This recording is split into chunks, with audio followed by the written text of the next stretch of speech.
За сайн байцгаана уу хүмүүс ээ. Бид өнөөдрийнхөө сонгоны хичээлийн агуулгаар тэгшүү сайдлаа тохироолчлтыг гүнзгийрүүлэн үзэж судалцгаая. За агуулгын үндсэн чиглэлүүд дараах байдлаар дэлгэцэнд харагдаж байна. За хичээлээс эхлэхээс өмнө хэдүүлээ дараах зургийг маш сайн ажиглая. Эхний зурагт яг юу өгүүлэхийг зорьсон бэ? Эдгээр зургийн гол үзэл санаанууд яг юуг илэрхийлж байгаа вэ гэдэг дээр манай хүмүүс маш сайн бодоорой. За ялцчгүй бид нар 11-р ангидаа нийгмийн тэгшүүс байдлыг мөн одоо хүний эрхтэй холбоотой асуудлуудыг бол үзсэн байгаа. За тэгээд тэгшүүс байдлын ялгаа зөрүү яагаад үүсэж байгаа юм тийм ээ цаг хугацааны явцад хэрхэн бүтээгдэж ирсэн вэ гэдэг талаар бид нар үзсэн байдаг тийм ээ. За тэгэхээр өнөөдрийнхөө хичээлээр бид тэгшүүс байдлын гол үндсэн систем болох тохироолчлт руу илүү төвлөрч судлахаар тавигдсан байгаа. За тэгэхээр бид нар хүмүүсээс социологчид ер нь энэ тохироолчлтын үзэгдлийг судлахдаа тийм ээ эд баялаг, нэр хүнд, эрх мэдэл гэдэг энэ үндсэн шалгууруудаар үндсэн хүчин зүйлүүдээр дээд, дунд, доод гэсэн одоо давхаргуудад хуваадаг одоо ийм тогтвортой систем гэж ингэж нийгмийн тохироолчлтыг бол үздэг. За яагаад тогтвортой систем гэж ингэж үзэж байгаа юм бэ гэхээр тэгшүүс сайдл нь нэг үеэс нөгөө үед одоо ингээ уламжлагдаж ирсэн байдаг буюу одоо тийм ээ Смельцерийн хэлсэнчлэн ийм тогтвортой өөрөөр хэлэх юм бол үе уламжлагдаж ирсэн ийм бүр тогтолцоо болцсон байдгаараа ялгаатай ах нь. За тэгшүүс сайдл бол зүгээр нэг ялгаа биш харин энэ нь нэг үеэс нөгөө үед бүр шилжиж тогтолцоо болсон байдгаараа л ялгаатай ах нь.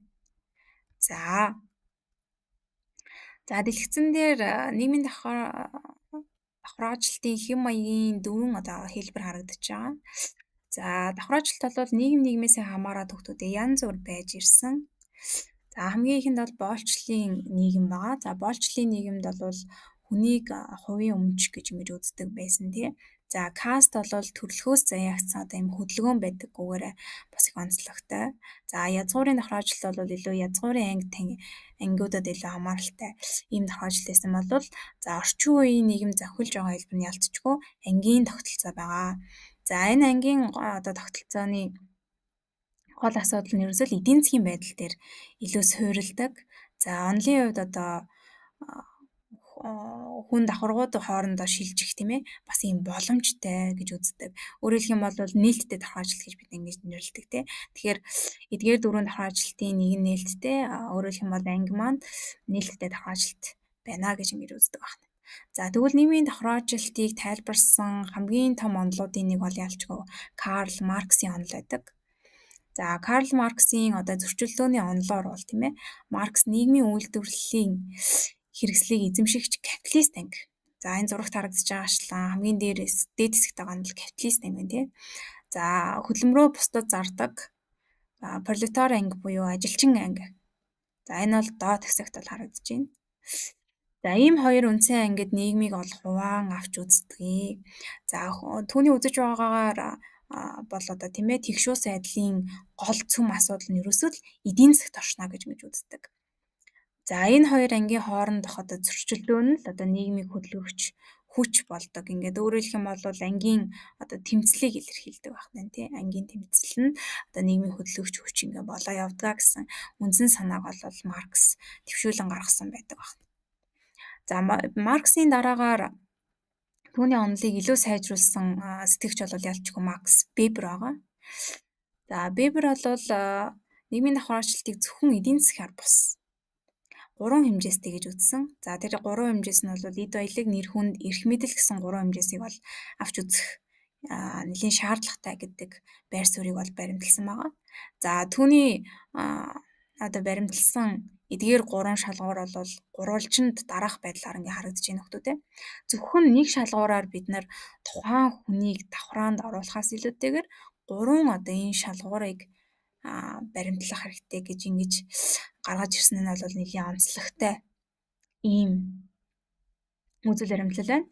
За жишээлх юм бол хүмүүстээ мөнгөгүй ч гэсэн өндөр нийгэмд тийм ээ өндөрөөр хүндлэгддэг хүн байж болно. За илүү статус өндөртэй. За гэтэл маш одоо их мөнгөтэй ч гэсэн нийгэмд одоо нэр хүнд муутай байж бас болж байна тий. За тэгэхээр эн чинь болвол хүмүүсийг болвол нийгэмд одоо ялгаатай байдлыг ингээ үүсгэж штэ. Нэр хүнд болон статусын хооронд юм ялгаатай байдал үүсэж ин гэсэн үг. Тэгэхээр нийгэмд байгаа хүмүүс бол ийм янз бүрийн одоо мэрэгжилтэй янз бүрийн одоо нэр хүндтэй байгаа. Тэгэхээр энэ Веберийн одоо энэ үзэл хандлагын гол ач холбогдол нь орчин үеийн нийгмийн энэ олон талт байдлыг өөрөөр хэлэх юм бол тэгшүүс байдлын нэг олон талт байдлыг тайлбарлахад тийм ээ илүү одоо төгсөн ийм одоо боломжийг олгосон ийм үзэл баримтлал гэж үздэг байна. За ингээд бүтэц чиг үүргийн болон зөрчилдөөний онолын хүүхдүүдийн гол үндсэн агуулга концепцийг бол энд ялган харуулсан байна. Одоо орчин үеийн нийгэмд бол ялчгүй нийгмийн давхар ажилтныг энэ хоёр онолоор бол судлан авч үзэж байна. За нийгмийн давхар ажилтнын дараагийн одоо чухал яригдах асуудал бол ялчгүй нийгмийн хөдөлгөөн байдаг. За тэгэхээр зурагт харагдаж байгаа сум болвол хэрэв одоо нийгэм нээлттэй байвал тийм ээ хүмүүс давхаргууд хооронд ингээ шилжих боломжтой. За үүнийг бид нар нийгмийн хөдөлгөөн гэж ингэж нэрлэдэг. За үеэс үед дээшилж байгааг одоо босоо хөдөлгөөн гэж хэлнэ. За нөгөө өнөөдрийн нийгэмд бол тийм ээ боловсрол, мэрэгжил болвол давхаргын хөдөлгөөний одоо энэ гол түлхүүрүүд нь байгаа. За тэгэхээр дээшээ бид нар ахихын тулд боловсрол болон мэрэгжлээ дээшлүүлэх ийм одоо шаардлага бол бий болдгоо гэсэн үндсэн санаа бол харагдаж байна. За тэгээд давхаргын хөдөлгөөний одоо гол түлхүүр нь бол тийм ээ ялчгүй боловсрол мэрэгжил байж таарч байгаа. За нийгмийн давхар ажилт нийгэмд ер нь ямар үр дагаврыг авчирдаг юм болоо гэдэг дээр зарим онолчид тийм ээ судлаачид бол хүмүүсийн хичээл зүтгэл гаргахад илүү түлхэц болдог гэж ингэж үздэг. Зарим хэсэг нь бол нийгмийн одоо энэ зөрчлийг бий болгоод байна. Нийгмийн давхар ажилт нь өөрөө нийгэмд өөрөө зөрчлийг бий болгоод байна. Эндээс үүдээд ийм докторгүй байдал бий болдгоо гэж ингээс бас шүүмжилсэн бас байдаг байна. За тэгвэл өнөөдрийнхөө хичээлээр бид 11-р ангидаа үзсэн тэгшүүс байдал нь давхар ажил гэсэн доктортой тогтолцоог бий болгодог юм байна. За тэгээ энэ тогтолцоог тайлбарлахдаа Маркс олвол тийм ээ эдийн засгийг онцлсан болвол Вебер олвол 3 одоо тийм ээ хэмжээсийг илүү одоо чухалчилсан. За тэр нь бол нэр хүнд, эрх мэдэл, эдийн засаг гэсэн 3 одоо хэмжээсийг илүү чухалчилсан байдгийг маш сайн санаараа өгтөө тийм. За тэгээ өнөөдрийнхөө хичээлийн гэрийн даалгаварт давхар ажилт ер нь нийгмийн хөгжилд зайлшгүй шаардлагатай юу гэсэн сэдвээр онлын үзэл баримталтаа тулгуурлан өөрсдийн байр сууриа илэрхийлээрэй. Тэгээ дараагийнхаа хичээлээр эргээд уулзцгаая.